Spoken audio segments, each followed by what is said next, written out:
जय श्री लड्डू गोपाल जी। लड्डू गोपाल जी को घर पर रखने से पहले इन बातों को जान लें। आपके घर में लड्डू गोपाल जी हैं तो आप इन बातों का विशेष ध्यान रखें। नंबर 1, प्रथम तो यह बात मन में बिठाना अब बहुत आवश्यक है कि जिस घर में लड्डू गोपाल जी का प्रवेश हो जाता है वह घर लड्डू गोपाल जी का हो जाता है।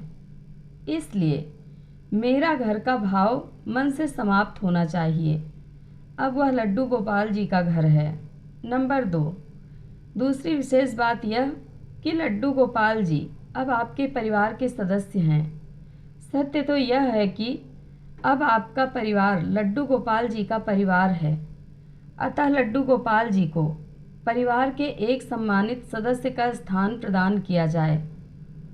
नंबर 3, परिवार के सदस्य की आवश्यकताओं के अनुसार ही लड्डू गोपाल जी की हर एक आवश्यकता का ध्यान रखा जाए। नंबर 4, एक विशेष बात यह कि लड्डू गोपाल जी किसी विशेष ताम झाम के नहीं, आपके प्रेम और आपके भाव के भूखे हैं।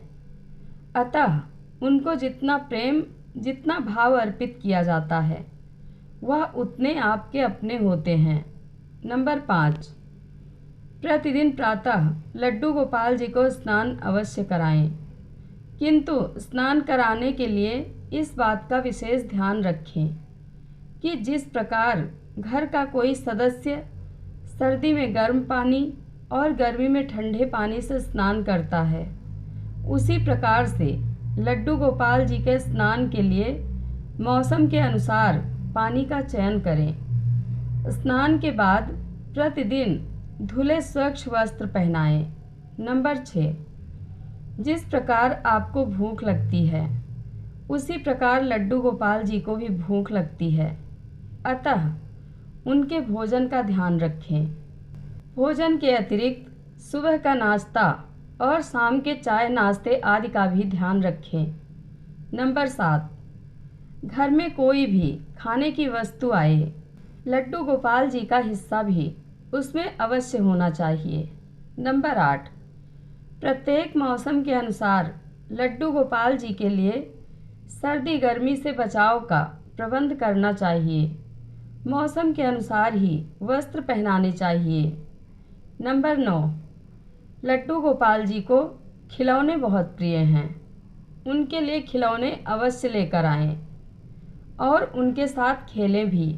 नंबर 10, समय समय पर लड्डू गोपाल जी को बाहर घुमाने भी अवश्य लेकर जाएं।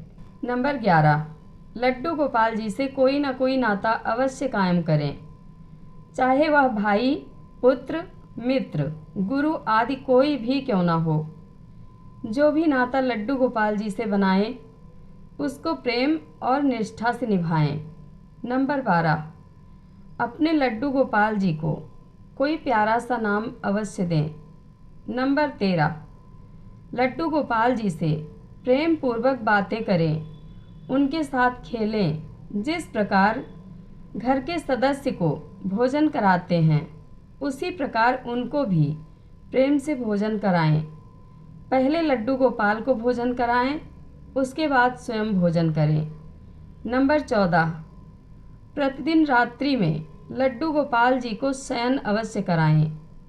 जिस प्रकार एक छोटे बालक को प्रेम से सुलाते हैं उसी प्रकार से उनको भी सुलाएं, थपथपाएं, लोरी सुनाएं। नंबर 15, प्रतिदिन प्रातः प्रेम पूर्वक पुकार कर उनको जगाएं। नंबर 16, किसी भी घर में प्रवेश के साथ ही लड्डू गोपाल जी में प्राण प्रतिष्ठा हो जाती है, इसलिए उनको मात्र प्रतिमा न समझकर घर के एक सदस्य के रूप में ही उनके साथ व्यवहार करें। नंबर 17, यूँ तो प्रत्येक जन्माष्टमी पर लड्डू गोपाल जी की पूजा धूमधाम से होती है, किंतु यदि आपको यह तिथि पता है जिस दिन लड्डू गोपाल जी ने घर में प्रवेश किया, तो उस तिथि को लड्डू गोपाल जी के जन्मदिन के रूप में मानकर प्रतिवर्ष उस तिथि में उनका जन्मदिन अवश्य मनाएं। बच्चों को घर बुलाकर उनके साथ लड्डू जी का जन्मदिन मनाएं और बच्चों को खिलौने वितरित करें। नंबर 18, कभी भी उन्हें घर में अकेला नहीं छोड़ना चाहिए। अगर आप ज़्यादा समय के लिए बाहर जा रहे हैं तो उन्हें भी अपने साथ लेकर जाएं। नंबर 19, लड्डू गोपाल को प्रतिदिन शंख से स्नान कराना उचित माना जाता है। यूँ तो और भी बहुत से कार्य हैं जो भक्त अपनी श्रद्धा के अनुसार करते हैं, किंतु यदि इन बातों पर ध्यान दिया जाए तो लड्डू गोपाल जी को सरलता से प्रसन्न किया जा सकता है।